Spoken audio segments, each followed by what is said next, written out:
So guys এখন আমরা হচ্ছে পতঙ্গায় যাব। অনেকক্ষণ রেস্ট করেছি, ঘুমিয়েছি, অনেক কিছু করেছি। এখন আমরা হচ্ছে যাব পতঙ্গায়। আমাদের বাসায় এখনো আসেনি, আসবে, তো আপনারা আমাদের সাথে থাকুন। আমরা এখন একটা সিএনজিতে উঠে পড়েছি। এই সিএনজি দিয়ে আমরা ঠিক ডাইরেক্ট টাইগার পাসে যাব। টাইগার পাস থেকে আমাদেরকে বাস নিতে হবে। ওই বাসে করে আমরা আবার পতঙ্গা বিচে যাব। এখানে টাইগার পাস থেকে এই যে আমরা এখন বাসটা নিয়ে নিয়েছি। আমি তখনকার ভিডিওটা করতে পারিনি, খুব তাড়াহুড়োর মধ্যে ছিলাম, তাই তো এটাকে সবাই খোলা বাস বলে থাকে, লন্ডনী বাসও বলে থাকে। তো যেটাই বলুক না কেন, খুব মজাদার একটা রাইড এটা ছিল। দুনো সাইড থেকে পাহাড় দেখা যাচ্ছে, খুব সুন্দর লোকেশনগুলো, এত সুন্দর। মানে আপনারা যখন এই খোলা ছাদটার মধ্যে উঠবেন সব কিছু দেখা যাবে, খুব ভালো লাগবে। আর বাতাসের কারণে তো কারো কোনো কথা শোনাই যাচ্ছিল না, প্রচণ্ড বাতাস ছিল। আর তখন একটু একটু বৃষ্টিও পড়ছিল, বৃষ্টির ছিটাগুলো আসতেছিল, খুব ভালো লাগছে, খুব ভালো। আর বাচ্চারাও খুব বেশি এনজয় করছে, ওদের মধ্যে ভয় কাজটা করছিল না। আমার মধ্যে ভয়টাই, দেখুন বাচ্চারা কী করছে, তারা দাঁড়িয়ে আছে, তারা কেউ বসবে না, কিন্তু দাঁড়ানোটা খুব রিস্ক। বাচ্চাদের জন্য তো আরও বেশি রিস্ক হয়ে যায় দাঁড়িয়ে থাকাটা, কারণ ইউটার্ন যখন নেয় তখন পড়ে যাওয়ার সম্ভাবনাটা বেশি থাকে। তো ভয় লাগছে আমার অনেক, আবার খুব একটু বেশিই ভয় লাগে, কারণ আমার একটু হাইটে একটু প্রবলেম আছে। হাইট, আমি উঁচু থেকে কিছু দেখতে পারি না, আমার মাথা ঘোরায়। তো এখনও আমার সেই সেম জিনিসটাই হচ্ছিলো, মাথা ঘোরাচ্ছিল। দেখুন আমি বসে আছি, আমি মানে দাঁড়ানো সাহসই করতে পারছিলাম না। কিন্তু দেখেন বাচ্চারা, দেখেন তো তাদের মধ্যে কোনো ভয়ই কাজ করছে না, তারা খুব ভালো মতন এনজয় করছিল। তো এই টাইগার পাস থেকে এই বাস করে যেতে, পতেঙ্গা যেতে মনে করেন আপনারা 1 ঘন্টা লাগবে আর কি, 1 ঘন্টা লাগবে সময় আর কি। তো 1 ঘন্টার মধ্যে আমরা এখানে পৌঁছে যাব। সবাই সেলফি তুলছে দাঁড়িয়ে দাঁড়িয়ে, কেউ সেলফি তুলছে, কেউ দাঁড়িয়ে আছে, কেউ বৃষ্টি উপভোগ করছে, সব কিছু মিলিয়ে মানে কখন যে 1 ঘন্টা পার হয়ে গেল আমরা ঠিক বুঝতেই পারিনি। ভালো লাগছিল, মনে হচ্ছে যে আর একটু দূর যদি এটা দিয়ে যেতে পারতাম।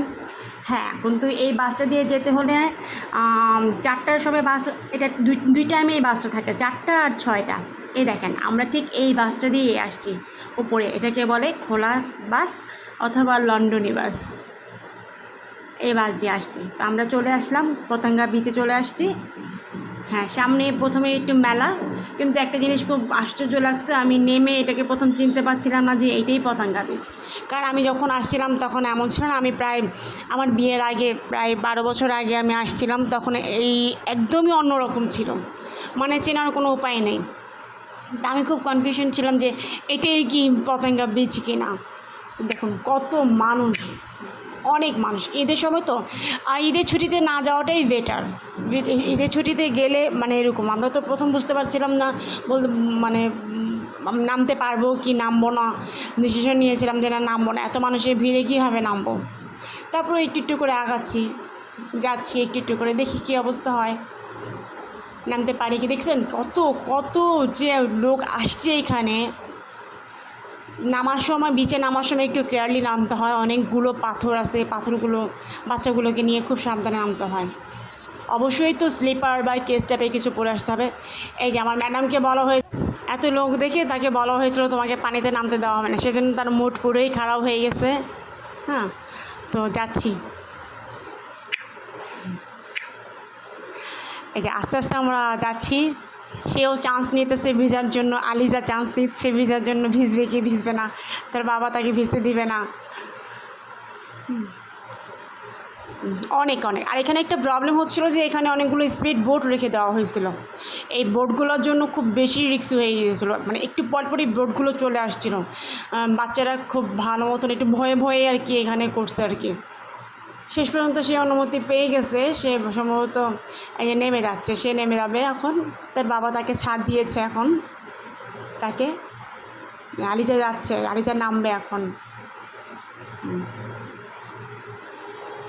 কিন্তু ওয়েদারটা এত সুন্দর ছিল, মেঘলা মেঘলা ছিল, বৃষ্টি হবে হবে এমন একটা ভাব। বৃষ্টি অবশ্য হয় নাই, কিন্তু মেঘলা ছিল, রোদ ছিল না। কিন্তু পানি এত বেশি ঠান্ডা ছিল, মনে হচ্ছিল যে ফ্রিজ থেকে বরফ নিয়ে কেউ পানিতে ছেড়ে দিয়েছে, খুবই ঠান্ডা ছিল, খুবই। দেখেন সে এখন নাচাও শুরু করে দিচ্ছে, সে এখন নাচতেছে, সে পানিতে নামতে পেয়ে খুব খুশি। কারণ এর আগেবার সে যখন আসছিল খুব ছোট ছিল, সে নামতে চায় নাই, তো এখন নামছে, তো এনজয় করলাম।